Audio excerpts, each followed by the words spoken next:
हरे कृष्ण माता जी, दंडवत प्रणाम। हरे कृष्ण सिद्ध सभी दंडवत सभी प्रणाम। भक्त वैष्णव भक्तों को माताजी हरे दंडवत प्रणाम, सभी भक्तों के चरणों में दंडवत प्रणाम। दंड प्रणाम प्रियंका माता जी, दंड प्रणाम सुनीता माता जी, दंडवत प्रणाम माता जी। सुनीता दंड माता जी प्रणाम दंडवत। दंड प्रणाम रंजित माता जी।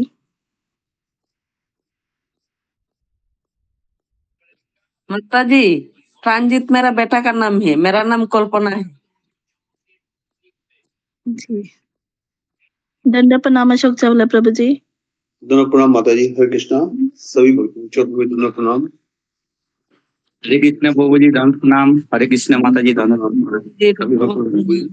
कृष्ण माताजी प्रभु जी सभी सभी के चरणों में हरे दंडवत कृष्ण प्रणाम। धन्यवाद प्रणाम।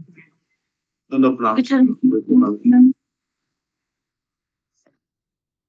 हरे कृष्णा प्रभु जी, अशोक चावला प्रभु जी। प्रभु जी गुरु जी आएंगे ना अभी? आएंगे आएंगे माता जी। जी जी तो गुरु जी सुबह भी नहीं आए थे, सब ठीक है ना प्रभु जी? वैसे हाँ ठीक है माता जी। धन्यवाद। हरे कृष्णा सभी भक्तों के चरणों में दंडवत प्रणाम। हरे कृष्ण श्री चरण। हरे कृष्ण सभी को दंडवत प्रणाम। हरे कृष्ण सभी भक्तों के चौथे दोनों प्रणाम। हरे कृष्णा। दंड प्रणाम प्रतिभा माता जी, दंड प्रणाम। दंडवत प्रणाम माता जी। हरे कृष्ण। दंड प्रणाम अंजलि माता जी। प्रणाम प्रतिभा माताजी, दंडवत प्रणाम। हरे कृष्णा सभी भक्तों के चरणों में दंडवत प्रणाम। हरे कृष्णा सभी भक्तों के चरणों में दंडवत प्रणाम। दोनों प्रणाम प्रभु जी, दोनों प्रणाम।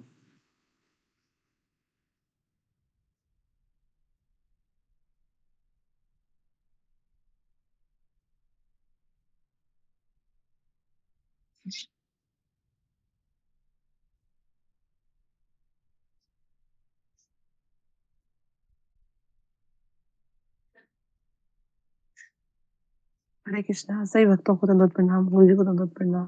दोनों प्रणाम माता जी। हरे कृष्णा।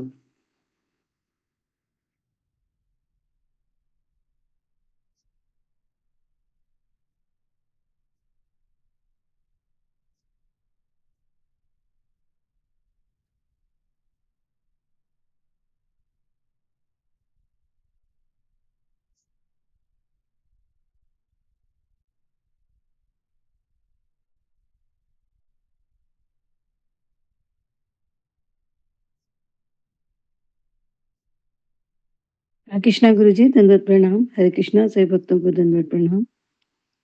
दोनों प्रणाम माता जी। कोई भक्त नरसिंह आरती बोलेगा? मैं बोलूं? बोलिए माता जी।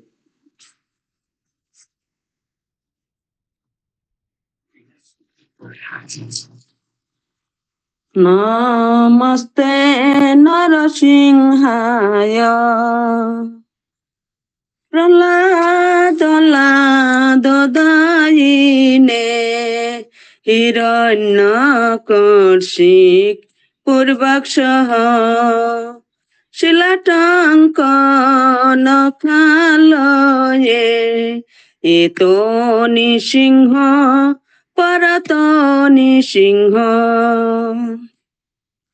যত যত যামি তত নিসিংহ, বহির নিসিংহ, হৃদয়ে নিসিংহ, নরসিংহ মাদিং শরণং প্রপতে, তব কর কমল বরে নাকাম, অদ্ভুত শৃঙ্গ দলিত হিরণ্যকশিপু, অনুবৃঙ্গম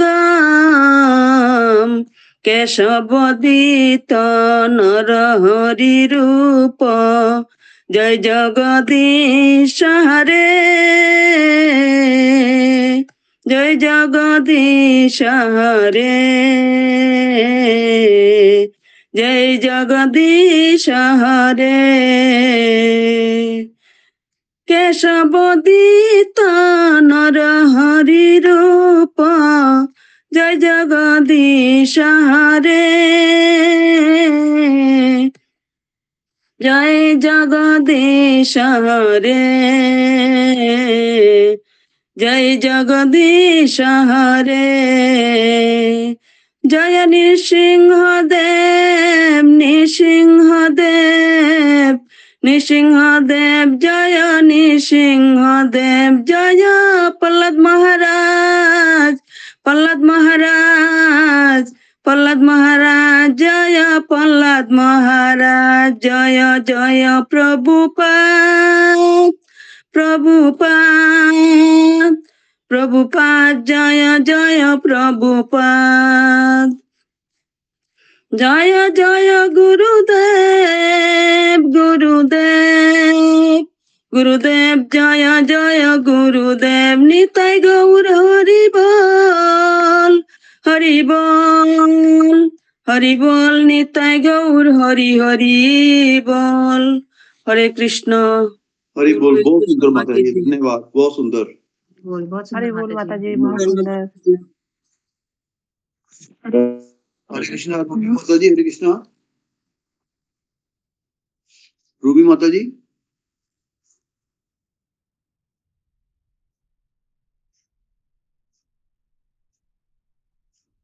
कृष्ण प्रभु जी, मुझे कह रहे हैं।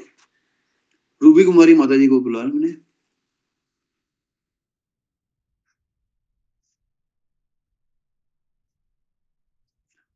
रूबी कुमारी, आपने ज्वाइन किया हुआ है? आवाज आ रही मेरी? नहीं है लगता प्रभु जी। ज्वाइन किया था इन्होंने। ठीक है माता जी, प्रांजित माता जी, आप 10 नाम अपराध बोलिएगा।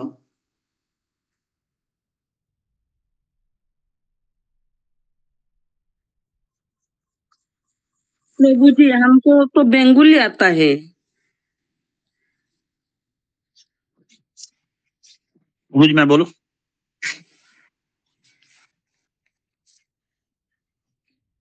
हरे कृष्णा। हरे कृष्ण। सभी भक्तों से हरे कृष्ण। हरे कृष्णा प्रभु जी। सुनेंगे 10 नाम अपराध? हाँ जी प्रभु जी। एक बोलिए बोलिए। पहला नाम अपराध है भगवान का प्रचार करने वाले महाभारतों की निंदा करना। दूसरा है शिव ब्रह्मा आदि देवों के को भगवान के समान और उनसे स्वतंत्र समझना। तीसरा है गुरु की अवज्ञा करना और उन्हें साधारण मनुष्य समझना। चौथा है वैदिक शास्त्रों अथवा प्रमाणों का खंडन करना। पांचवा हरे कृष्ण महामंत्र के जप की महिमा को काल्पनिक समझना। छठा है पवित्र भगवान नाम में अर्थवाद का आरोप करना। सातवां है नाम के बल पर पाप करना। आठवां हरे कृष्ण महामंत्र के जप को वेदों में वर्णित एक शुभ स्वकाम और कर्म कांड के समान समझना। नौवां है अश्रद्धालु व्यक्ति को हरि नाम की महिमा का उपदेश देना। 10वां भगवान नाम के जप में पूर्ण विश्वास न होना और इसकी इतनी आघात महिमा श्रवण करने पर भी भौतिक आसक्ति बनाए रखना।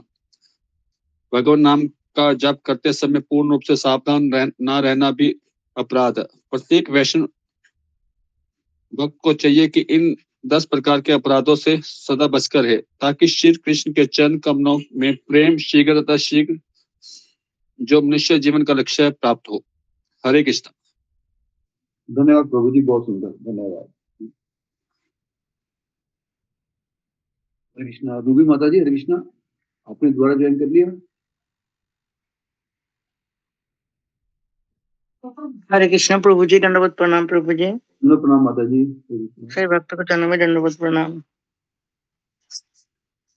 कुछ और बोल रहे प्रभु जी? हरे कृष्णा प्रभु जी। नहीं प्रभु जी, धन्यवाद। नहीं, मैं कुछ और गाना है, बोलना है कुछ? नहीं प्रभु जी, और कुछ नहीं बोल रहे। ठीक। रूबी माता जी, हरे कृष्णा। जी जी, हरे कृष्णा प्रभु जी, दंडवत प्रणाम। जी माता जी। जी माता जी, कब के बारे में बताएंगे?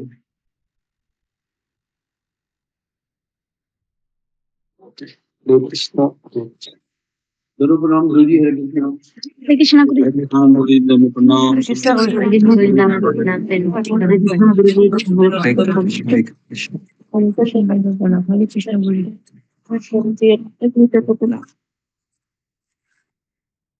हरे कृष्ण हरे कृष्ण हरे कृष्ण। कृष्ण हरे कृष्ण हरे कृष्ण।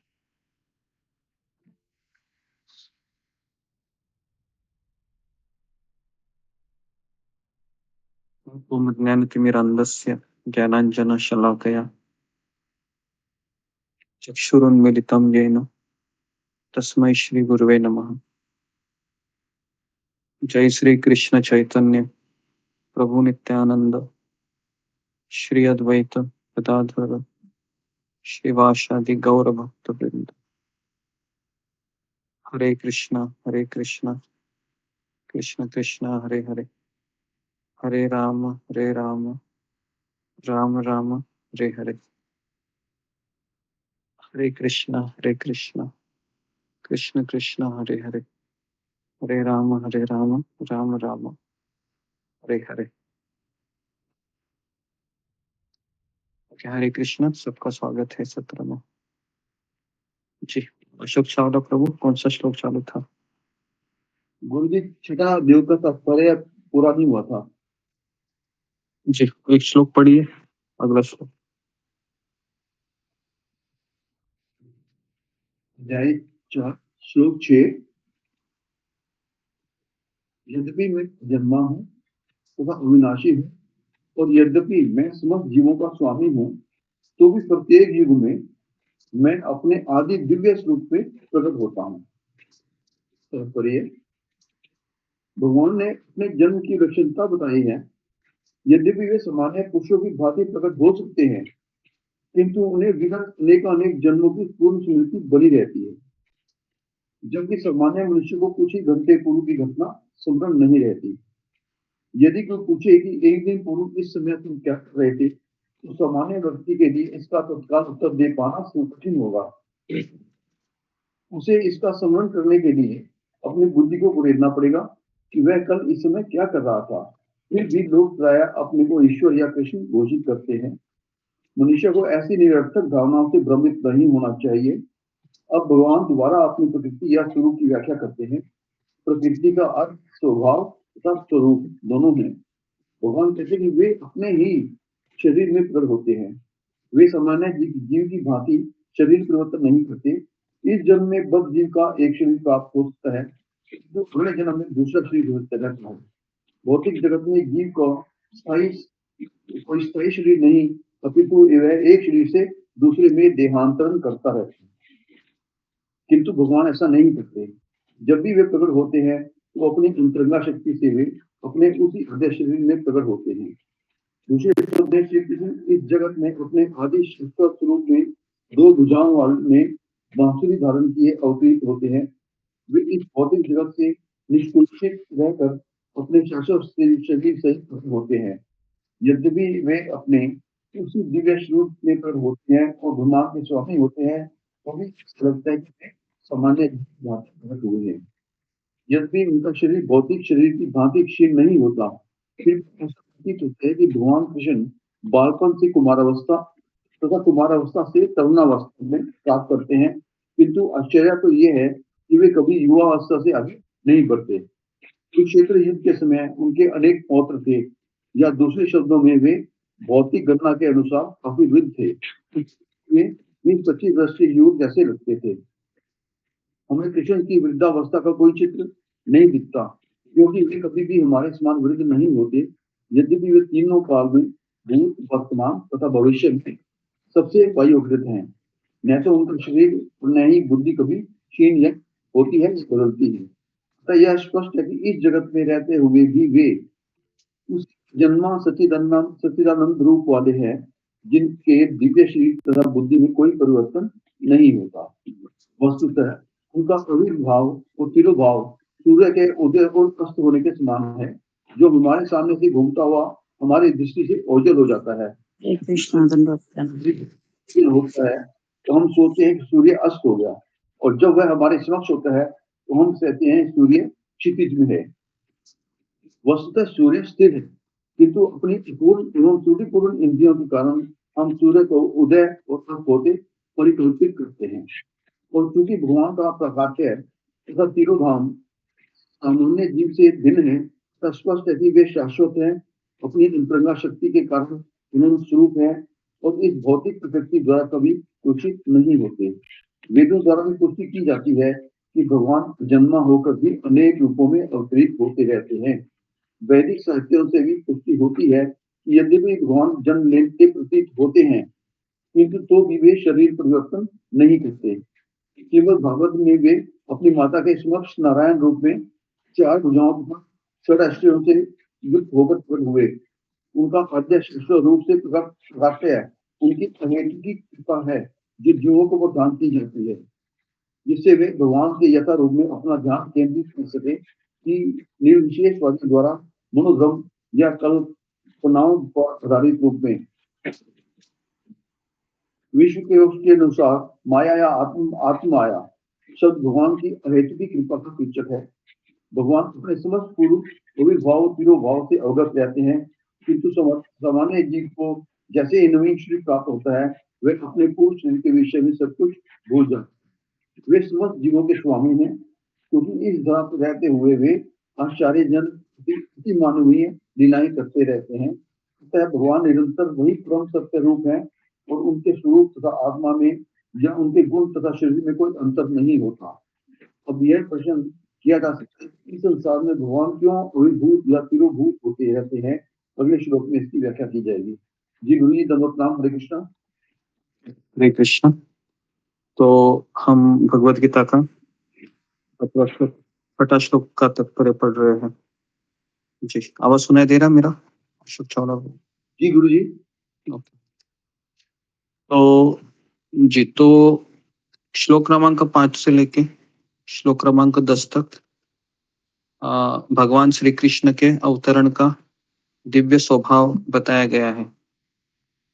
ओके, तो 5वें श्लोक में हमने देखा कि भगवान कहते हैं कि तुम्हारे और मेरे अनेक अनेक जन्म हो चुके हैं, मुझे वो सब याद है, लेकिन तुम्हें उसको याद नहीं है। तो फिर इसमें से हमने 3 पॉइंट निकाले थे कि नंबर 1, बद्ध जीवात्मा है वह एक भौतिक शरीर से दूसरे भौतिक शरीर में स्थानांतरित होता है। ये पहला पॉइंट है आज का, कि एक बद्ध जीवात्मा वह एक भौतिक शरीर से दूसरे भौतिक शरीर में स्थानांतरित मतलब परिवर्तन करता है, और शरीर परिवर्तन के कारण सब कुछ भूल जाता है। ओके, तो भूलने का मूल कारण है शरीर का परिवर्तन, ये भूल जाता है।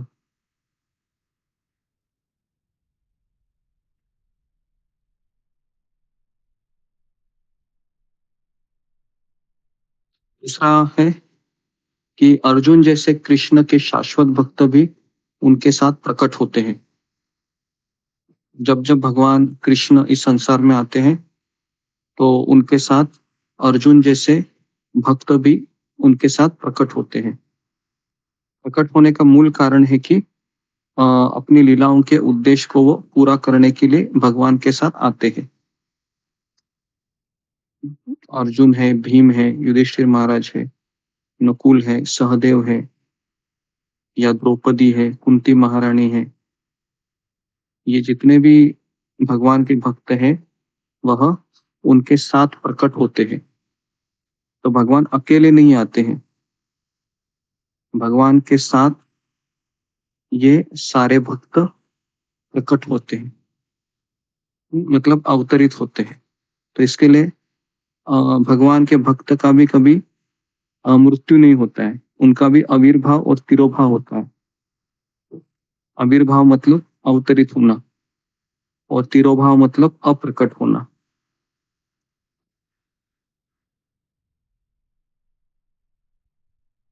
तो अपनी लीलाओं के उद्देश्य को पूरा करने के लिए कृष्ण योग माया के प्रभाव से उनके ज्ञान को आच्छादित कर देते हैं।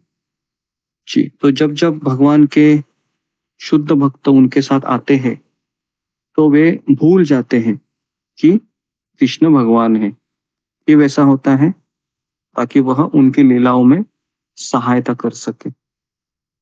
जैसे एक एक्टर होता है, जब वह कोई फिल्मों में काम करता है तो उसको अपने आप को भूल जाना पड़ता है कि मैं किसी का पति हूँ, पत्नी हूँ, या फिर मेरा नाम ये है।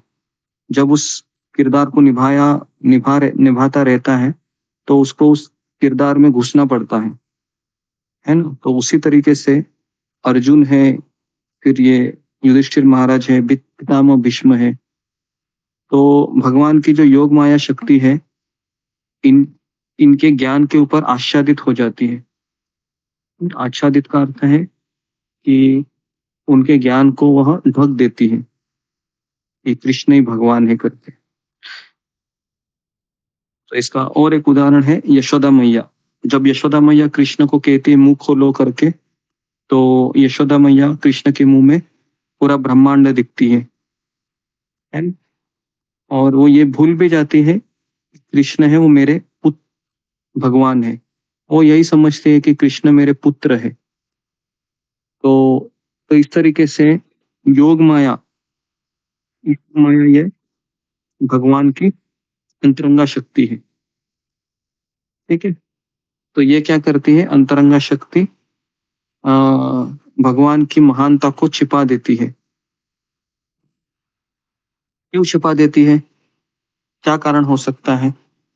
कौन मुझे बताएगा कि ये भगवान की योग माया है वह इस ज्ञान को छुपा देती है कि कृष्ण भगवान है। तो ऐसा क्या कारण है कि भगवान को उनकी शक्ति है वह उस तरीके से उनको भुलाना पड़ता है ना? जैसे मैंने अभी अभी बताया कि वैसा अगर वो नहीं करेंगे तो क्या होगा, क्या उसके परिणाम हो सकते हैं। जी अशोक चावला प्रभु। जी वही धन्यवाद प्रणाम।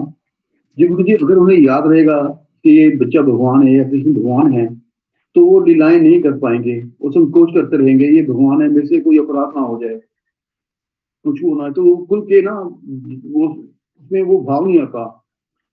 इसलिए माया आच्छादित कर देती है कि उनमें वो भाव आए, वो नेचुरल चीजें आए जिससे वो पूरी लीलाएं भगवान की कर सके। ओके जी। तो अगर वह उनको अगर ऐसा रहेगा कि भगवान है, कृष्ण भगवान है, तो हमेशा वो भगवान को आदर करेंगे, भगवान का सम्मान करेंगे। और इसलिए जो व्यक्ति आदर करेगा, सम्मान करेगा, तो फिर उनके साथ वह लीला नहीं कर सकते हैं, है ना।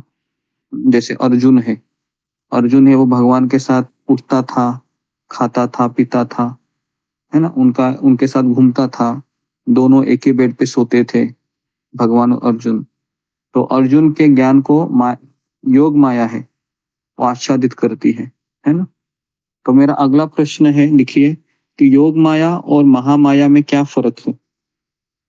योग माया, महामाया, दोनों में क्या फर्क है।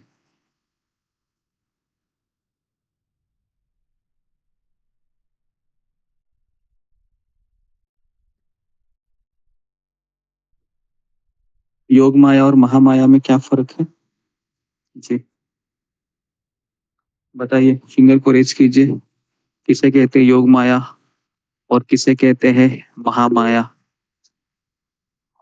योग माया और महामाया दोनों में क्या फर्क है जी, विशाल भाग। हरे कृष्ण गुरु जी, दंडवत प्रणाम। से भक्तों को चरण में दंडवत प्रणाम। मुझे ऐसा लगता है कि योग माया राधा रानी जी को कहते हैं और महामाया दुर्गा देवी जी को कहते हैं। ओके, तो योग माया मतलब भगवान के अंतरंग शक्ति राधा रानी, और महामाया मतलब भगवान की बहिरंगा शक्ति महामाया। तो भगवान के जो पार्षद है वह अंतरंगा शक्ति के अधीन होते हैं, और बद्ध जीवात्मा हम जैसे जो भगवान को भूल जाते हैं वह बहिरंगा शक्ति के अधीन होते हैं।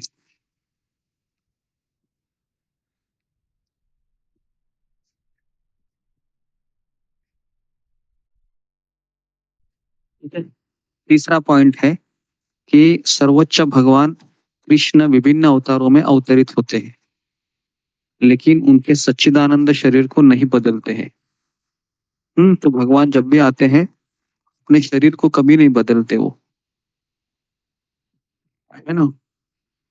जी।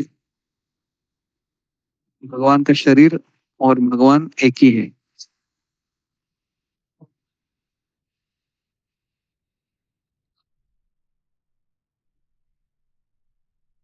तो अभी हम 7वां श्लोक लेते हैं क्योंकि इसका तात्पर्य बहुत बड़ा है। तो 7वां श्लोक है अशोक चावला प्रभु, इसका अनुवाद और तात्पर्य पढ़िए। जी गुरुजी।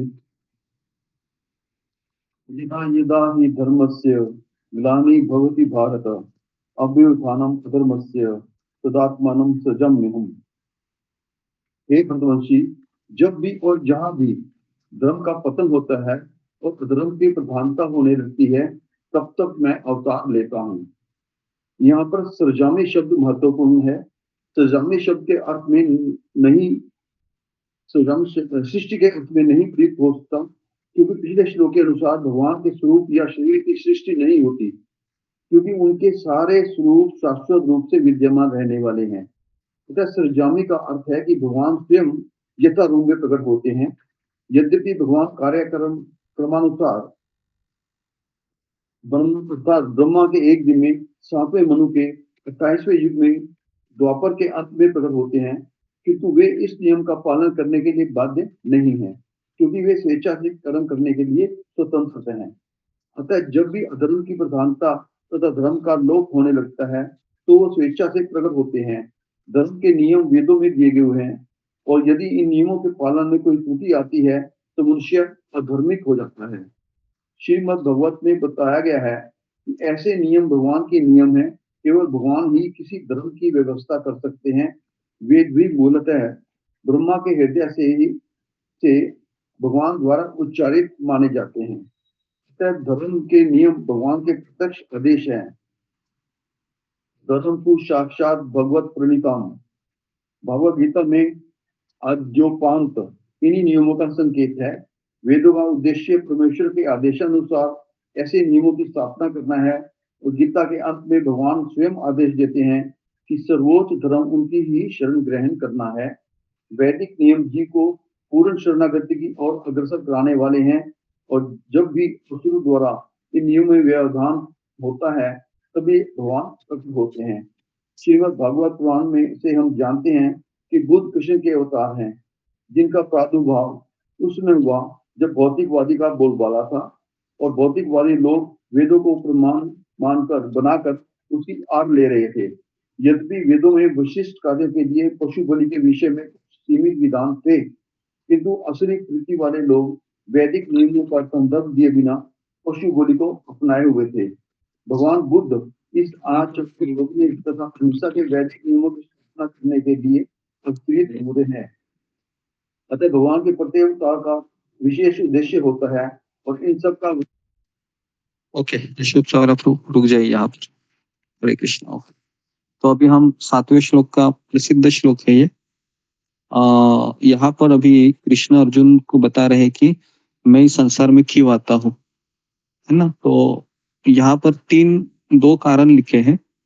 वो कहते हैं कि जब भी धर्म या धार्मिक व्यवहार में पतन होता है तो उस समय भगवान आते हैं, और दूसरा है कि जब अधर्म की प्रधानता हो जाती है ना, तो उस समय मैं स्वयं परिस्थिति को बदलने के लिए अवतरित होता हूँ, है ना। तो इस तरीके से 2 कारण बताए हैं यहाँ पर कि धर्म का पतन होता है और अधर्म की प्रधानता होती है, तो उस समय मैं आता हूँ। तो तात्पर्य में प्रभुपाद लिखते हैं कि सृजामी शब्द का अर्थ है कि भगवान के रूप या शरीर में कोई रचना नहीं है, मतलब भगवान और भगवान का स्वरूप है, दोनों एक ही है।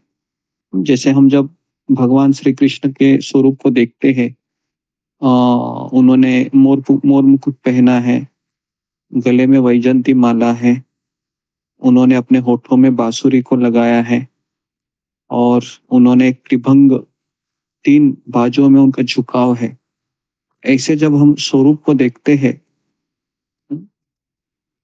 और भगवान का शरीर है, या भगवान का नाम है, इनमें कोई भी भेद नहीं है ना। तो जब इसके लिए हम जब भगवान के नाम को लेते हैं, हरे कृष्ण कृष्ण कृष्ण हरे हरे, हरे राम राम राम हरे हरे, ये जो 16 अक्षरी जो मंत्र है ना, यही मंत्र है जो हमें भगवान के साकार स्वरूप से जोड़ देता है।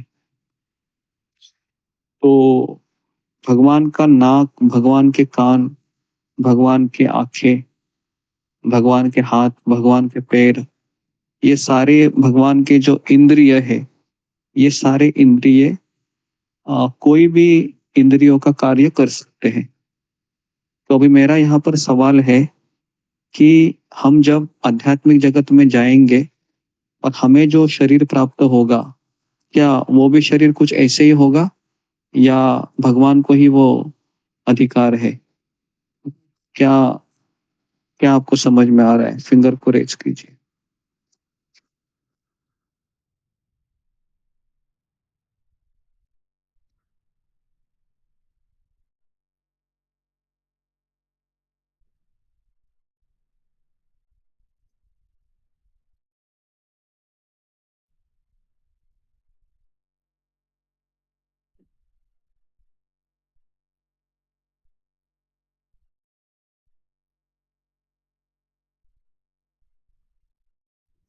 जी, अशोक चावला।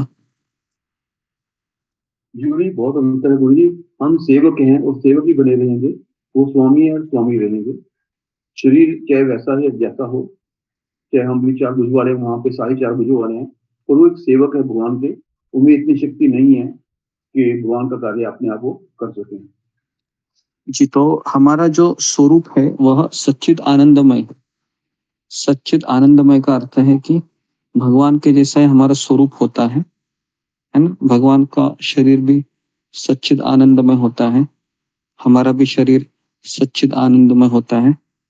और वहां पर हमको कैसी सेवा दी जाती है, कैसे कैसे निर्भर होता है वो सेवा हमारी?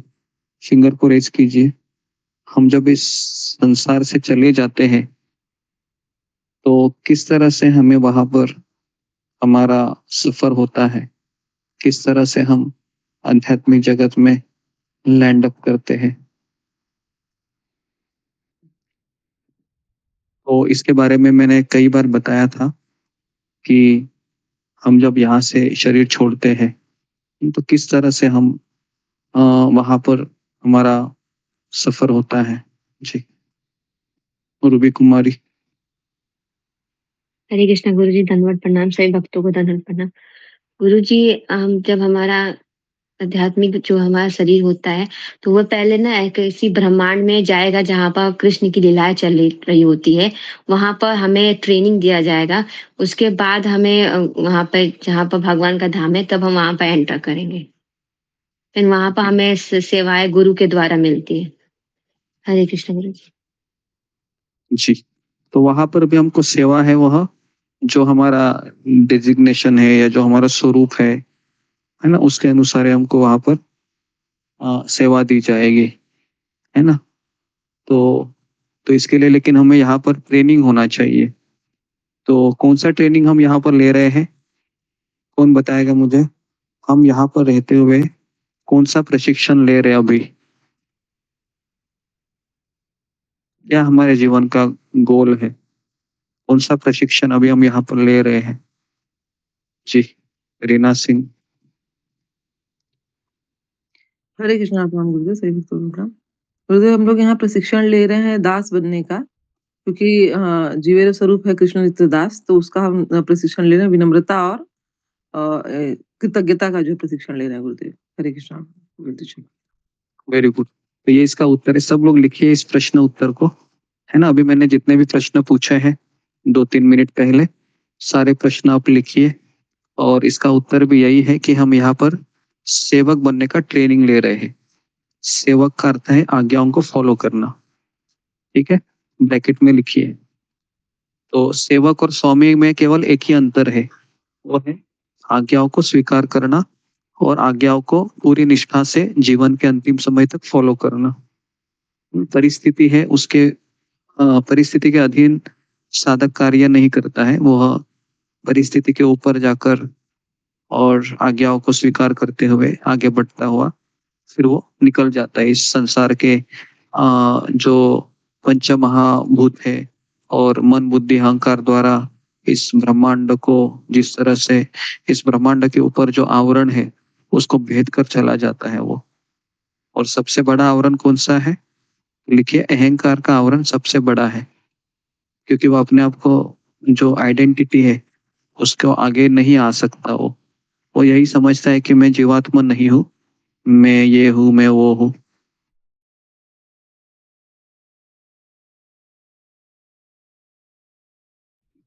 आपको 1 मिनट देता हूँ लिखने को।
तो मैं आगे बढ़ रहा हूँ अभी।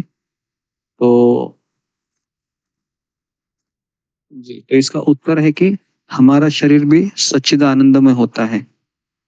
ओके, आध्यात्मिक जगत में, लेकिन वह वहां पर भी आज्ञाओं को स्वीकार करता है।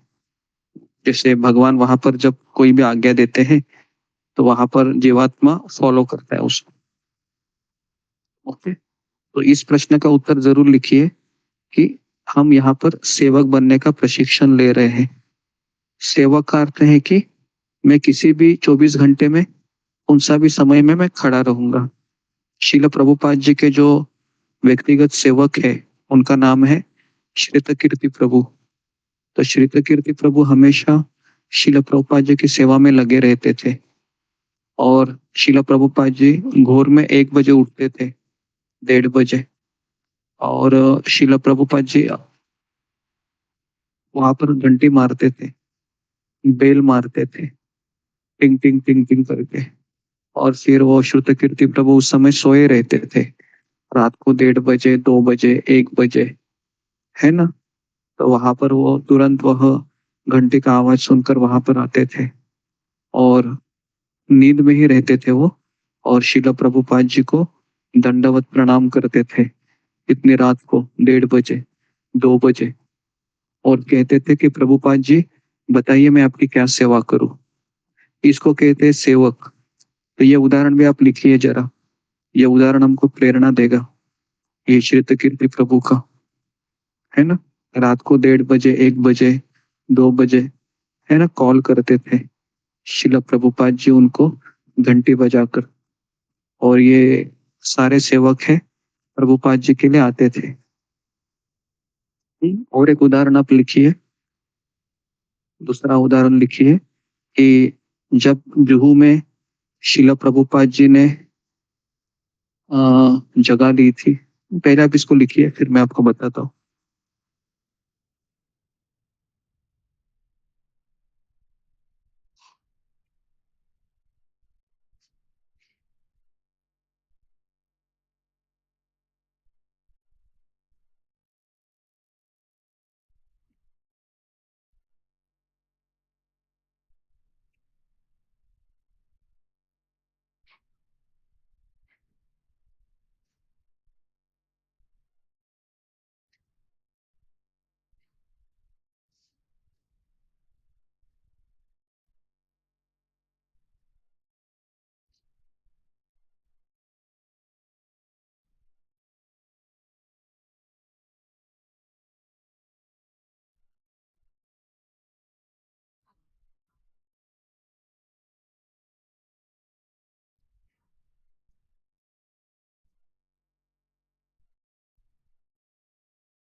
तो मैं अगला उदाहरण बता रहा हूँ आपको सेवक का, कि एक बार शिल प्रभुपाद जी है वह राधा रासबिहारी मंदिर का निर्माण करने वाले थे।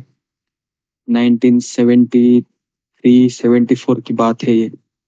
शिल प्रभुपाद जी चाहते थे कि मुंबई में हमारा मंदिर हो, तो शिल प्रभुपाद जी ने वहां पर एक जमीन खरीद ली थी मिस्टर नायर से, और वहां पर कुछ अमेरिकन भक्त थे, उनको बताया गया कि आप यहीं पर रहिए।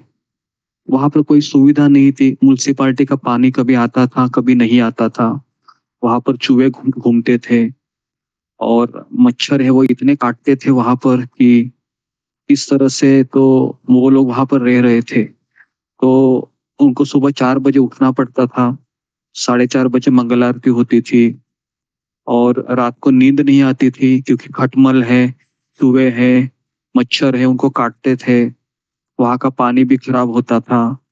तो शिला प्रभुपाद जी एक बार वहां पर आ गए, और सारे जितने भी भक्त थे अमेरिकन भक्त, ये लोग प्रभुपाद जी के पास गए और प्रभुपाद जी को कहा कि प्रभुपाद जी यहाँ पर हम नहीं रह सकते हैं, हमें यहाँ पर सुविधा चाहिए, हम अमेरिकन लोग हैं, हमें खाने के लिए अच्छा चाहिए, एटलीस्ट टॉयलेट बाथरूम की व्यवस्था होनी चाहिए। यहाँ पर तो खटमल है, चूहे है, मच्छर है, हमें हमेशा काटते रहते हैं। तो प्रभुपाद जी ने वहां पर क्या उत्तर दिया, कौन बताएगा मुझे? फिंगर को रेज कीजिए। ये ऐसा उत्तर है, हम सबके लिए उत्तर है ये। जी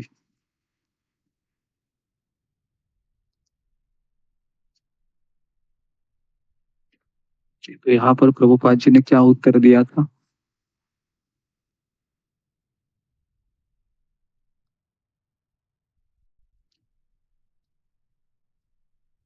जी, रेखा बंडाले। हरे कृष्णा गुरुदेव, दंडवत प्रणाम। गुरु जी, प्रभुपाद जी ने उनको कहा, श्यामानंद प्रभु जी को, कि क्या तुम शुद्ध नहीं होना चाहते हो क्या? जी, वेरी गुड। तो ये इस प्रसंग को लिखिए कि उन्होंने एक ही उत्तर दिया, प्रभुपाद ने, क्या तुम शुद्ध होना नहीं चाहते? इस उत्तर को हमेशा याद रखिए, जब जब असुविधा मिलेगी भक्ति में, इस उत्तर को याद रखिए कि क्या मैं शुद्ध होना नहीं चाहता हूँ, क्या मैं परिस्थिति से घबरा रहा हूँ, क्या मुझे आ, सेवा करने के लिए वो बहुत सारी सुविधाओं की आवश्यकता है। कई सारे सवाल हमारे मन में खड़े होते हैं, तो प्रभुपाद जी का उत्तर हमेशा याद रखिए। ये क्या बोलते हैं प्रभुपाद जी? क्या तुम्हें शुद्ध नहीं होना है? क्या तुम्हें शुद्ध नहीं होना है? क्या तुम्हें शुद्ध नहीं होना है ना? तो इसको हमेशा सुनते रहिए प्रभुपाद जी का आवाज में, है ना? प्रभुपाद जी कह रहे हैं कि क्या तुम्हें शुद्ध नहीं होना है ना? जी, तो इसको लिखिए जरा प्रसंगों को।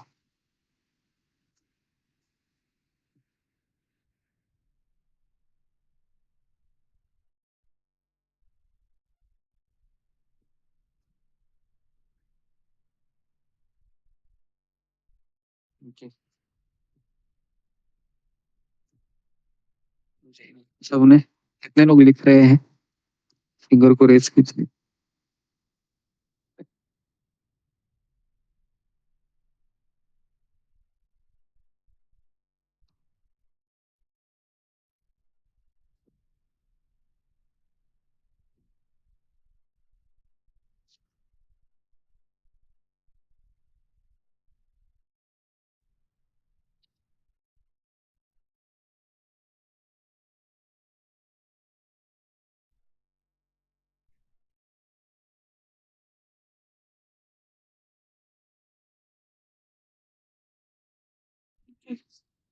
ओके, हरे कृष्णा।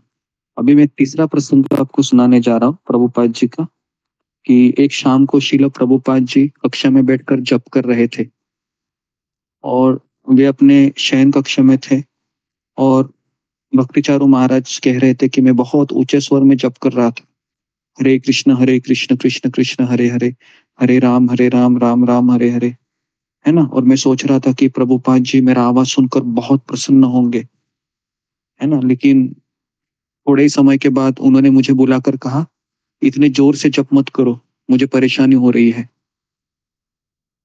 तो भक्ति चारू महाराज है वह खुद को अपमान अपमान हुआ ऐसा उनको लगा, और फिर वह जब भी प्रभुपाद के निकट होते धीमे स्वर में जप करते, है ना। तो फिर एक बार उन्होंने बहुत हिम्मत की, कहा प्रभुपाद जी मैं संस्कृत सीखना चाहता हूँ, मुझे रामायण महाभारत ये सब संस्कृत में है, तो मुझे संस्कृत पढ़ना है, सीखना है। तो शिला प्रभुपाद जी की आंखें बहुत बड़ी हो गई, और प्रभुपाद जी ने क्या उत्तर दिया कि तुम संस्कृत क्यों सीखना चाहते हो। तो भक्ति चारू महाराज कहे कि मुझे शास्त्रों को बेहतर समझना है, मुझे शास्त्रों का अध्ययन करना है। और ऐसे वो लगातार बोल ही रहे थे, प्रभुपाद जी ने उनकी बात को काटा और कहा कि इसकी कोई आवश्यकता नहीं है, हमारा काम कोई पंडित बनना नहीं है, हमारा काम केवल भक्त बनना है, हमारा काम है कृष्ण की सेवा करो। इतने सारे संस्कृत के विद्वान है, क्या कर रहे हो, कुछ नहीं कर रहे हैं, है ना। तो इसके लिए तुम कृष्ण भावना का प्रचार करो, संस्कृत सीखने की कोई आवश्यकता नहीं है ना। मेरी किताबें पढ़ो और तुम संस्कृत सीख जाओगे। तो ये शिला प्रभुपाद जी थे। तो प्रभुपाद जी का आज्ञा था ना, वो हर एक भक्त मानता था उस समय। जब जब कोई शिष्य उनको कुछ कहता था कि मुझे ये करना है, मुझे वो करना है, मुझे ऐसा अच्छा लगता है, प्रभुपाद जी उनको करेक्ट करते थे कि नहीं ऐसा मत करो, यह सही है, ये गलत है, इस तरीके से। तो इस प्रसंग को भी आप लिखिए भक्ति चारू महाराज का, कि उनको संस्कृत सीखना था, तो प्रभुपाद जी ने उनको मना किया।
तो इस तात्पर्य को हम खत्म करते हैं, कंप्लीट करते हैं कि प्रभुपाद जी लिखते हैं कि आ,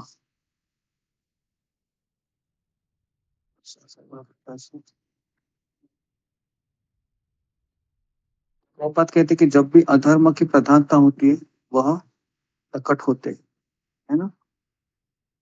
तो बहुत जरूरी है इस चीज को समझना कि भगवान है वह अधर्म बढ़ने पर अवतरित होते हैं। तो कलयुग में भगवान है वह चैतन्य महाप्रभु के रूप में अवतरित हुए थे, है ना। कृष्ण वर्ण त्विषा कृष्ण सांगोपांगास्त पार्षदम यज्ञे संकीर्तन प्राय यजंती ही सुमेधस। तो भागवत के 11वें स्कंद में वर्णन आता है चैतन्य महाप्रभु जो स्वयं भगवान कृष्ण ही है, कृष्ण के अवतार नहीं, चैतन्य महाप्रभु स्वयं कृष्ण है। इस तरीके से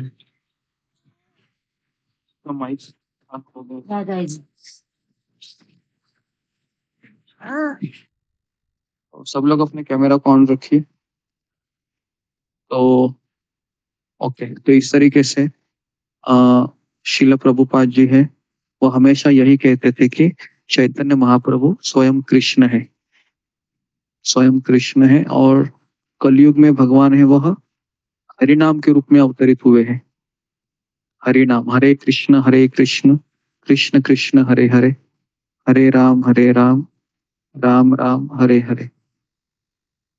ओके, तो इस तरीके से भगवान श्री कृष्ण है वह चैतन्य महाप्रभु है, वह हरि नाम के रूप में अवतरित हुए हैं, और कई भक्त हैं वो हरे कृष्ण महामंत्र का लगातार जप करते रहते हैं, लगातार। लेकिन वापस कह रहा हूँ, जपा करने में जो क्वालिटी है वह सेवा करने से प्राप्त होती है, तब जाके हम धीरे धीरे प्रोग्रेस कर सकते हैं।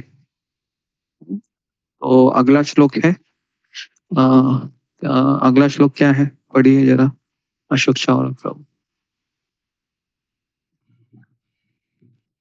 जी गुरुजी, श्लोक उद्धा परित्राणाय साधूनां विनाशाय च दुष्कृतां धर्म संस्थापनार्थाय संभवामि युगे युगे। भक्तों का उद्धार करने, दुष्टों का विनाश करने तथा धर्म की फिर से स्थापना करने के लिए मैं हर युग में प्रकट होता हूँ। तात्पर्य, भगवत गीता के अनुसार साधु यानी कि पवित्र पुरुष कृष्ण भावना भावित व्यक्ति हैं।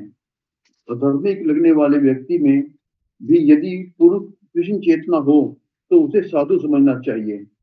दुष्कृतांत उन व्यक्तियों के लिए आया है जो कृष्ण भावना भावत की परवाह नहीं करते। ऐसे दुष्कृतांत या उपद्रवी, मूर्ख तथा अधम व्यक्ति कहलाते हैं, भले ही वे सांसारिक शिक्षा से वह विभूषित क्यों ना हो।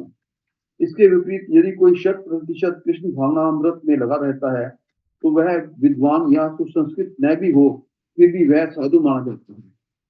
जहां तक कि अनिश्वरवादियों का प्रश्न है, भगवान के लिए आवश्यक नहीं कि वे इनके विनाश के लिए उस रूप में अवतरित हों जिस रूप में वे रावण तथा कंस का वध करने के लिए हुए थे। भगवान ऐसे अनेक अनुचर हैं जो असुरों का संहार करने में सक्षम है, किंतु भगवान तो अपने उन निष्काम भक्तों को तुष्ट करने के लिए विशेष रूप से अवतार लेते हैं जो असुरों द्वारा निरंतर तंग किए जाते हैं। असुर भक्त को तंग करता है, भले ही वह उसका सगा संबंधी क्यों न हो। यद्यपि प्रहलाद महाराज हिरण्यकशिप के पुत्र थे, किंतु तो भी वे अपने पिता द्वारा पीड़ित थे। उसी प्रकार कृष्ण की माता देवकी यद्यपि कंस की बहन थी, किंतु उन्हें तथा उनके पति वसुदेव को इसलिए दंडित किया गया था क्योंकि उनसे कृष्ण का जन्म लेना था। तथा भगवान कृष्ण मुख्यतः देवकी के उद्धार करने के लिए प्रकट हुए थे, कंस को मारने के लिए नहीं। किंतु ये दोनों कार्य एक साथ संपन्न हो गए। अतः यह कहा जाता है कि भगवान भक्त का उद्धार करने तथा दुष्ट असुरों का संहार करने। ओके, यहाँ पर रुक जाइए जी। तो देखिए, ये जो श्लोक है इसमें लिखिए कि कृष्ण के अवतरण के 3 उद्देश्य होते हैं। नंबर 1, भक्तों का उद्धार करना। नंबर 2, दुष्टों का विनाश करना। नंबर 3, धर्म की पुनर्स्थापना करना। ये 3 भगवान के अवतार के उद्देश्य होते हैं। भक्तों का उद्धार करना, जी, भक्तों का उद्धार मतलब जैसे भगवान कृष्ण आए तो उन्होंने कितने भक्तों का उद्धार किया। नंबर 1 देवकी, नंबर 2 कुब्जा, है ना, नंबर 3 यशोदा, कुंती महारानी। बहुत सारे हैं भगवान के भक्त जिनका उद्धार किया कृष्ण ने। दुष्टों का विनाश करने के लिए आते हैं, कंस है, शिशुपाल है, जरासंध है।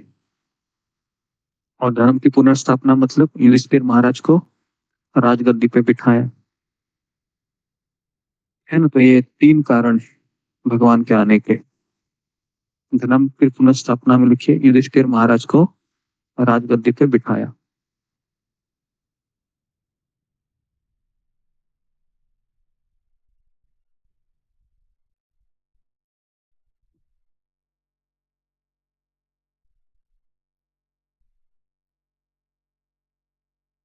जी, तो आखिरी प्रश्न है कि श्री कृष्ण के द्वारा असुरों का वध भी एक दया है, कैसे, बताइए। भगवान श्री कृष्ण जब असुरों को मार देते हैं तो वह कृष्ण की दया है, करुणा है। कैसे हम समझ सकते हैं, फिंगर को रेज कीजिए, कैसे वो दया हो सकती है।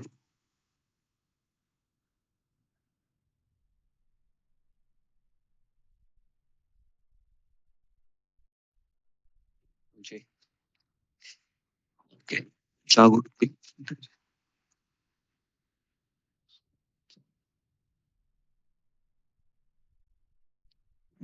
सुजाता।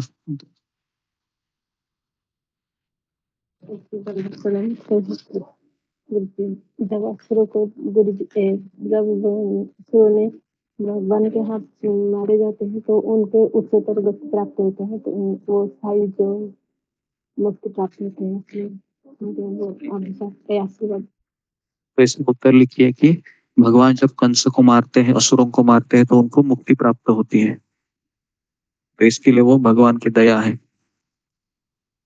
भगवान की दया है।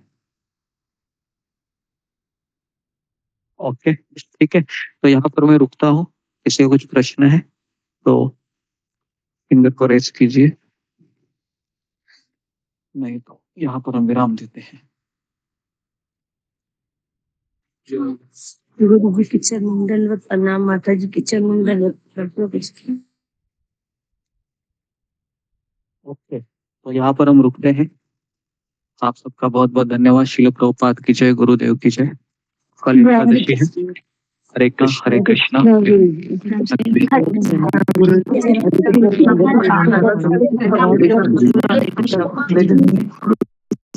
कृष्ण।